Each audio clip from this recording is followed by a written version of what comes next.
情就好像一場遊戲，越想捉緊你，卻越捉不緊你。每天上下班時，呼吸你呼吸過的空氣，竟是我們最近的距離。旁人眼中的我只不過脆如你的美，他們看不見你的豐富，像荷里活屹立在洛杉磯。我是導演，記錄你姿態，用針孔攝錄機，可惜鏡頭未能如實記錄我腦海裏的甜美。每天惶恐活在透明魚缸裏，留下空間叫我名在封鎖我自由。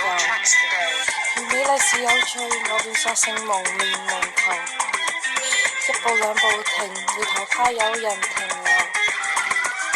每日守護你回家，即使在午夜過後，菜鳥又無人應門，預約下一次美麗的邂逅。